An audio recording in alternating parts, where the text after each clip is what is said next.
everybody, welcome back to the Darwin's Room channel. Thank you guys so much for joining me. I appreciate your support as always. And of course, que lo que a mi gente del Caribe. Today we're going to be talking about a big, bold, beautiful journey.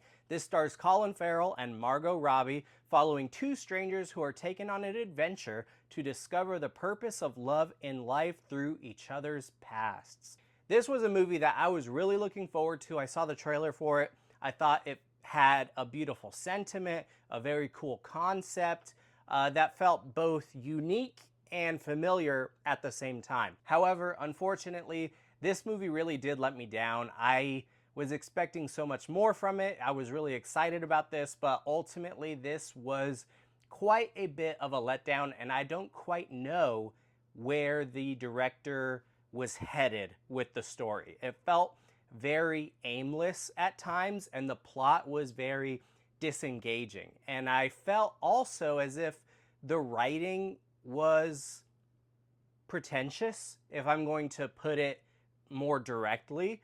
I simply wasn't engaged by it. And not only about it being pretentious, but also simply feeling forced. I think that there was so much they could have done to make the dialogue and the writing feel less forced and more natural, because throughout the entire film, all I could think was, this feels so unnatural, and therefore I would just be taken out of the experience. Now, I am understanding, of course, that it wasn't fully meant to feel natural, given that it's a bit of a more supernatural story in the way that they're going about it, in the way that they're going through each other's history and going through random doors that take them into their past. I get that it's not meant to be realistic in that way, but the dialogue should feel natural, it should feel fresh, and it shouldn't feel so disengaging as it was.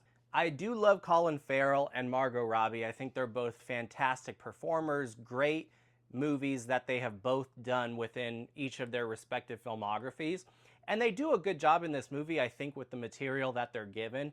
My issue is that I simply didn't think that they had chemistry, much on-screen chemistry, to the point where I didn't really buy into this love story, into this journey of trying to get to know each other. I wasn't fully invested.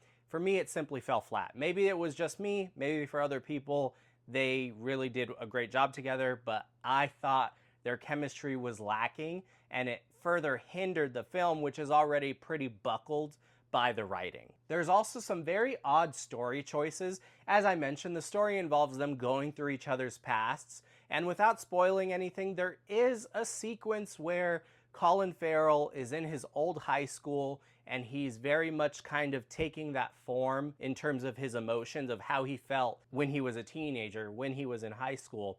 But the way that it's executed feels odd in the sense that it does involve him, a 40-something-year-old man, professing his love for a 15-year-old girl. And that felt very odd. I was not very pleased with how they executed that. I thought it was just a little bit unnerving, a little disturbing to me personally. I understand that where the story is at, he's in that mind space of being a teenage boy, but seeing it as still being himself talking to a 15-year-old girl, very odd. Very, very odd. I was not a fan of that. However, in terms of pros of this film, it is well-intentioned. Even though I found it to be a little bit pretentious and very forced and unnatural, it did feel at the core of it that it had good intentions of providing these really thoughtful themes.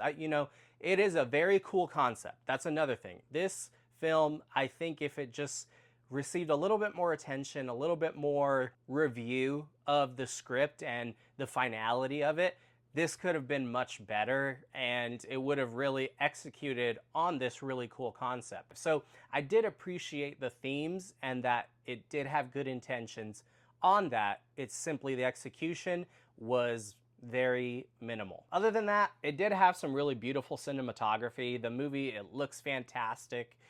There's several really beautiful shots and stunning shots, both of real landscapes and a little bit more digitized landscapes. It was truly lovely to look at. So that is another bonus for this film. However, unfortunately, that is where my pros end for this film. I mostly had a lot of cons with it.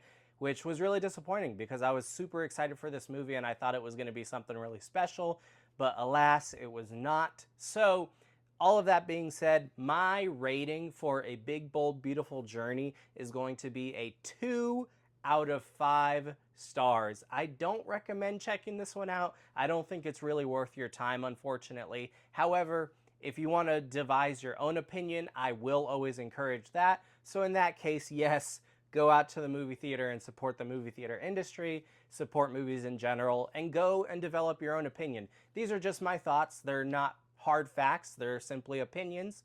But I hope that you guys enjoyed this video, and if you did, please feel free to like and subscribe. I would appreciate your guys' continued support. I love you all. God bless you. Take care.